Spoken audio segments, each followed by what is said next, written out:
Hello दोस्तों, स्वागत है एक बार फिर से आपका मेरे चैनल पे लीगल न्यूज 127 पे। दोस्तों, आज की वीडियो में बात करूंगी एक सुप्रीम कोर्ट के एक ऐसे जजमेंट के बारे में जो बेहद चर्चित और बोलूं कि शॉकिंग जजमेंट है, जिसने डिवोर्स एंड एलिमनी को लेकर पूरे देश में है कि एक नई बहस शुरू कर दी है। बहुत वीडियो इंपॉर्टेंट है क्योंकि सालों साल जो 17 साल से टूटे हुए रिश्ते हैं, ठीक है, पति दूसरी भी शादी नहीं कर सकता या करना भी चाहता है फिर भी नहीं कर सकता। पूरी तरीके से शादी टूट चुकी है, ठीक है, फिर भी कोर्ट हस्बैंड को क्या कहता है, डिवोर्स तो दे ही देता है, साथ में 50 लाख रुपए देने की भी बात करता है कि पत्नी को आपको देना पड़ेगा। तो ऐसा क्या इस जजमेंट में, क्यों शॉकिंग ऐसा जजमेंट सुप्रीम कोर्ट ने क्या कहा फाइनली, तो आपका जानना बहुत ज़रूरी है। तो फिलहाल चैनल पे आप लोग नए जुड़े हैं तो चैनल को ज़्यादा लोग तक शेयर करिए। ऐसे ही आप अपने लीगल राइट कानून जब तक अवेयर नहीं होंगे और सुप्रीम और हाई कोर्ट की जजमेंट पाना चाहते हैं तो मेरे चैनल को सब्सक्राइब ज़रूर करिए, साथ ही बेल आइकन दबाइए ताकि आपको टाइम टाइम से मेरी वीडियो की नोटिफिकेशन सबसे पहले मिलती रहे। तो बात करते हैं दोस्तों, इस जो केस का नेम है मैं वो आपको शेयर कर दूंगी, डिस्क्रिप्शन में देख लीजिएगा। अभी आपका हाल ही का जजमेंट है ये, जिसमें सुप्रीम कोर्ट ने मैरिज को ख़त्म करते हुए डिवोर्स तो दे दिया था, लेकिन साथ ही हस्बैंड को वाइफ को 50 लाख परमानेंट एलिमनी देने का भी आदेश दिया। तो आखिर पूरा मामला क्या था, सुप्रीम कोर्ट ने आखिर ऐसा जजमेंट क्यों दिया, फैसला ऐसा किया है क्यों, तो इस जजमेंट में क्या था, आम लोगों पर क्या असर पड़ सकता है इस पे, एक तो पहला ये सवाल है। दूसरा, पूरे केस को आसान सिंपल लैंग्वेज में मैं आपको समझाऊंगी। शादी हुई लेकिन रिश्ता सामान्य नहीं रहा, ठीक है। तो लास्ट में बात करेंगे कि आप इस जजमेंट में आपकी क्या राय है, ज़रूर बताइएगा मुझे, सुप्रीम कोर्ट ने ऐसा आखिर शॉकिंग जजमेंट दिया क्यों। तो हुआ क्या, इस केस में हस्बैंड और वाइफ की शादी कई साल पहले हुई थी, लेकिन हस्बैंड का दावा था कि शादी के बाद से दोनों के बीच नॉर्मल मार्शल जो कहते हैं ना मैरिटल रिलेशनशिप नहीं बना। पति ने कोर्ट में कहा कि मैरिज कभी बनी ही नहीं, हमारी शादी सक्सेसफुल हुई नहीं, अच्छे से नहीं निभी, यानी वैवाहिक रिश्ता फिजिकली और इमोशनली नॉर्मल तरीके से डेवलप नहीं हो पाया दोनों के बीच। पति के अनुसार शुरुआत से ही दोनों के बीच दूरी थी, अंडरस्टैंडिंग नहीं थी और रिलेशनशिप लगातार खराब ही होता चला जा रहा था। तो कुछ समय बाद वाइफ अपने मायके चली गई कि मेरा एग्जाम है, मैं एग्जाम देने जा रही हूँ। 4 साल हो गए, 4 साल तक वो बिल्कुल नहीं आए। अब यहाँ सबसे इम्पोर्टेंट पॉइंट क्या आता है, कोर्ट रिकॉर्ड के अनुसार वाइफ 2008 में मैट्रिमोनियल होम छोड़ के चली गई थी, अपना ससुराल छोड़ के, और उसके बाद दोनों प्रैक्टिकली अलग रह रहे थे, यानी पति पत्नी होते हुए भी दोनों की जिंदगी पूरी तरीके से अलग हो चुकी थी। अब वाइफ ने क्या कहा, जब हस्बैंड ने केस किया, डिवोर्स के लिए अप्लाई कर दिया, तो अब सिर्फ हस्बैंड की बात नहीं थी यहाँ पे, वाइफ का पक्ष भी कोर्ट के सामने आया। पत्नी ने आरोप लगाया कि हस्बैंड का व्यवहार सही नहीं था, मुझे अच्छा नहीं लगता था, वो अपने मैरिटल राइट चाहती थी, जो शादीशुदा राइट्स होते हैं पत्नी के वो चाहती थी, इसलिए वाइफ ने कोर्ट में सेक्शन 9 का केस कर दिया, यानी कि आरसीआर की पिटीशन भी फाइल कर दी जब पति ने डिवोर्स की पिटीशन फाइल करी। तो अब यहाँ बहुत लोगों को समझ में क्या नहीं आता कि आरसीआर क्या होता है। तो रेस्ट्रिक्शन ऑफ कंज्यूमबल राइट यानी कि सेक्शन 9 आम आम भाषा में समझते होंगे। तो जब हस्बैंड या वाइफ में से कोई एक बिना उचित कारण के घर छोड़ देता है, तब दूसरा स्पाउस कोर्ट से रिक्वेस्ट कर सकता है कि सामने वाले को साथ रहने का आदेश दिया जाए या फिर मुझे डिवोर्स दे दिया जाए पूरी तरीके से, ताकि मैं अपनी जिंदगी एटलीस्ट कहीं तो आगे करूँ ना, मैनेज कर सकूँ। बीच में ऐसा लड़का वो कोई भी नहीं चाहता है। तो यानी वाइफ का कहना था कि वो मैरिज कंटिन्यू नहीं करना चाहती थी सिंपल लैंग्वेज में, लेकिन हस्बैंड ने कहा कि ये रिश्ता सिर्फ कागजों पर बचा है, रियलिटी में मैरिज कब की खत्म हो चुकी है। मामला लंबा चलता चलता गया। अब दोस्तों, इंडिया में मैट्रिमोनियल डिस्प्यूट कई बार सालों साल तक चलते रहते हैं और इस केस में भी यही हुआ सेम। समय बीतता गया, 1 साल, 5 साल, 10 साल और फिर लगभग 17 साल गुजर चुके थे इन दोनों के बीच। दोनों अलग अलग जिंदगी जी रहे थे, कोई नॉर्मल हस्बैंड वाइफ रिलेशनशिप नहीं था इनका, कोई इमोशनल बॉन्डिंग नहीं थी, कोई मैट्रिमोनियल लाइफ नहीं बची थी इन दोनों के बीच, यानी प्रैक्टिकली मैरिड पूरी तरीके से डेड हो चुकी थी। तो इसी दौरान हस्बैंड ने दूसरी शादी भी कर ली, ठीक है। और अब यहाँ पॉइंट भी काफी कंट्रोवर्शियल बन गया, बिना डिवोर्स की दूसरी शादी कर ली। और वो सिंपल सा, अगर कोई भी आम इंसान भी होगा यही कहेगा, जब दोनों के पास कोई रिश्ता ही नहीं है, 17 साल हो चुके हैं, कोई भी चीजें नहीं है, तो आप में से भी बहुत लोग यही सोचते होंगे, मेरे पास जैसे कमेंट भी आते हैं, मैसेज भी, कि हमने दूसरी शादी कर ली है, हमें अपना दूसरा लाइफ तो स्टार्ट करनी है ना, कब तक वो कोर्ट कचहरी चक्कर काटते रहे, वो डिवोर्स भी नहीं दे रही है। ये पूरी तरीके से मामला ही मामला कंटेस्टेड डिवोर्स का था, ठीक है। तो क्योंकि जब पहला मैरिज लीगली खत्म नहीं हुआ था, तब दूसरी शादी का सवाल भी उठा इस पे, कि जब डिवोर्स हुआ नहीं है तो पति ने दूसरी शादी करी कैसे। कोर्ट में भी ये मामला पूछा गया भाई, लेकिन सुप्रीम कोर्ट ने पूरे मामले को बॉर्डरली पर्सपेक्टिव में देखा। सुप्रीम कोर्ट ने क्या कहा, अब आते हैं इस जजमेंट पे। तो सुप्रीम कोर्ट ने क्या कहा, इस मैरिज को बचाने की अब कोई संभावना नहीं बची है।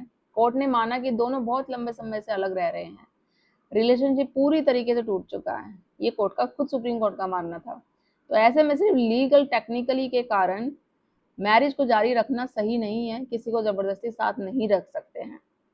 तो सुप्रीम कोर्ट ने एक महत्वपूर्ण लीगल प्रिंसिपल का जो इस्तेमाल किया वो बताया, इरिटेबल और ब्रेकडाउन ऑफ मैरिज। आप लोगों ने सुना ही होगा, जब शादी पूरी तरीके से डेड हो चुकी होती है, शादी सिर्फ नाम का वर्ड होती है, तो सुप्रीम कोर्ट के पास पावर होती है आर्टिकल 142 का, जिसे हम कहते हैं इरिटेबल और ब्रेकडाउन ऑफ मैरिज, यानी मैरिज को पूरी तरीके से खत्म हो जाना सुप्रीम कोर्ट कर सकती है। हालांकि ये कंसेप्ट हर केस में ऑटोमेटिक लागू नहीं होता है, लेकिन सुप्रीम कोर्ट अपने स्पेशल पावर का इस्तेमाल कर कर ऐसे मामलों को है में डिवोर्स दे सकते हैं। तो कोर्ट ने क्या कहा, जब पति पत्नी इतने लंबे समय से अलग है, रिकग्नाइज की कोई उम्मीद नहीं है, रिश्ता नहीं बन सकता, तब मैरिज को सिर्फ नाम के लिए जिंदा रखने के कारण दोनों के साथ अन्याय होगा। तो इसलिए सुप्रीम कोर्ट ने डिवोर्स की मंजूरी दे दी। लेकिन फिर आया सबसे शॉकिंग हिस्सा, वो क्या, अब यहाँ कई लोगों को लगेगा कि केस तो खत्म हो चुका था, जब डिवोर्स मिल गया था अब क्या रह गया। लेकिन हस्बैंड का सबसे शॉकिंग हिस्सा यही है जो अभी बाकी था। सुप्रीम कोर्ट ने हस्बैंड को आदेश दिया कि वह वाइफ को 50 लाख रुपए परमानेंट एलिमनी दे। और यही बात पूरे देश में क्या है, इस समय चर्चा का विषय बनी हुई है। ऐसा क्यों? तो लोगों ने सवाल पूछना बहुत शुरू किया, बहुत सारी वीडियो भी बन रही है, आपने देखा भी होगा, ठीक है। तो अगर वाइफ 2008 से सवाल यह अलग रह रही थी, और तो इतनी बड़ी एलिमनी आखिर क्यों, कोर्ट ने क्यों दिया, ठीक है। तो अगर मैरिज कभी नॉर्मल थी ही नहीं तो हस्बैंड ही क्यों पे करे इसमें। तो अगर हस्बैंड ने डिवोर्स लिया तो फिर 50 लाख रुपए देने की जरूरत ही क्या है उसमें। आप समझते हैं कोर्ट की रीजनिंग, आखिर कोर्ट ने ऐसा 50 लाख देने का वाइफ को क्यों आदेश दिया। तो सुप्रीम कोर्ट ने क्या कहा, डिवोर्स सिर्फ मैरिज खत्म करना नहीं होता, बल्कि फ्यूचर फाइनेंशियल सिक्योरिटी का भी सवाल होता है वाइफ का। तो कोर्ट ने हस्बैंड की फाइनेंशियल कंडीशन को देखा। बताया गया कि हस्बैंड फाइनेंशियल स्टेबल था, कॉन्ट्रैक्टर के तौर पर काम करता था। दूसरी तरफ कोर्ट ने यह भी माना कि मैट्रिमोनियम लिटिगेशन बहुत लंबे समय तक चली। हालांकि वाइफ एडवोकेट थी, प्रैक्टिस में थी वो अभी, फिर भी कोर्ट ने माना कि उसे एक फेयर फाइनेंशियल सेटलमेंट मिलना चाहिए। यानी कोर्ट ने सिर्फ ये नहीं देखा कि कौन सही है और कौन गलत है, बल्कि यह भी देखा कि मैरिज खत्म होने के बाद दोनों फाइनेंशियल किस स्थिति में होंगे उसके बाद। तो इसलिए इस आधार पर 50 लाख परमानेंट एलिमनी तय की गई। इस जजमेंट से क्या मैसेज गया वो जरूर बताइएगा। तो मेरी जो क्या है राय, जजमेंट से देखो सोसाइटी में कई इंपॉर्टेंट डिस्कशन शुरू होंगे। आपकी क्या राय है जरूर बताइएगा। क्या आप, अब हम कमेंट करना स्टार्ट कर दीजिएगा, सुप्रीम कोर्ट की जो ये इस जजमेंट में क्या फैसला, ये ऐसा फैसला जो दिया उन्होंने सही किया, ये गलत किया, जरूर बताइएगा। तो क्या लंबे समय तक अलग रहने के बाद मैरिज ऑटोमेटिक खत्म मान ली जानी चाहिए? पहला सवाल ये है। दूसरा ये है कि अगर मैरिज प्रैक्टिकली डेड हो चुकी है पूरी तरीके से, तो क्या दोनों को लीगली भी जल्दी अलग होने का अधिकार होना चाहिए? तीसरा और सबसे बड़ा सवाल, क्या एलिमनी तय करते समय सिर्फ फॉल्ट देखा जाना चाहिए या फ्यूचर सिक्योरिटी भी देखी जानी चाहिए? कुछ लोग सुप्रीम कोर्ट के इस फैसले को बैलेंस बता रहे हैं, और उनका कहना है कि कोर्ट ने मैरिज खत्म किया तो वाइफ की फाइनेंशियल प्रोटेक्शन भी सुनिश्चित करी, ये अच्छा है। लेकिन दूसरी तरफ कई लोग इस जजमेंट को अनफेयर भी बता रहे हैं। वो क्यों?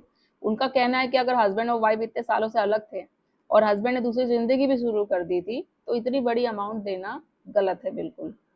तो कई लीगल एक्सपर्ट का मानना क्या है इस जजमेंट में, कि फ्यूचर मैट्रिमोनियल केसेस में रेफरेंस पॉइंट बन सकता है ये, ठीक है, जिसपे कि डिवोर्स मिल जाए, जो पति पति डिवोर्स 4 सालों से नहीं मिल रहा, कंटेस्टेड डिवोर्स जिन्होंने फाइल कर रखा है।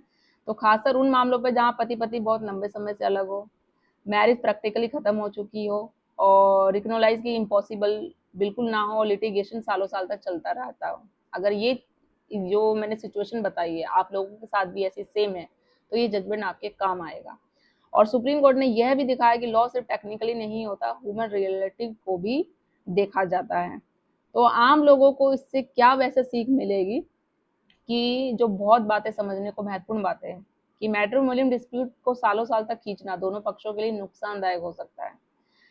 कोर्ट सिर्फ फॉल्ट नहीं देखता, फाइनेंशियल सिक्योरिटी भी देखता है दोनों की। लॉन्ग सेपरेशन कई मामलों में डिवोर्स का मजबूत आधार बन सकता है।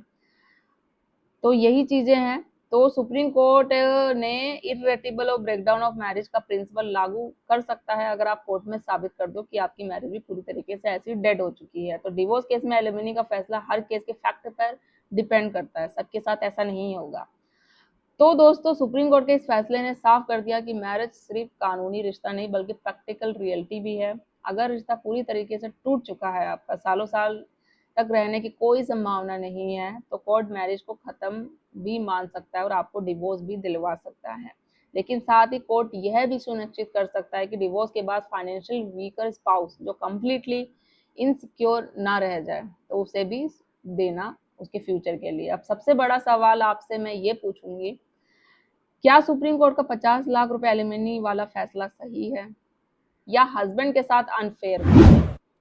कमेंट में अपनी राय जरूर बताइएगा। जल्दी मिलती हूँ मैं अपनी नेक्स्ट वीडियो में, तब तक के लिए थैंक यू।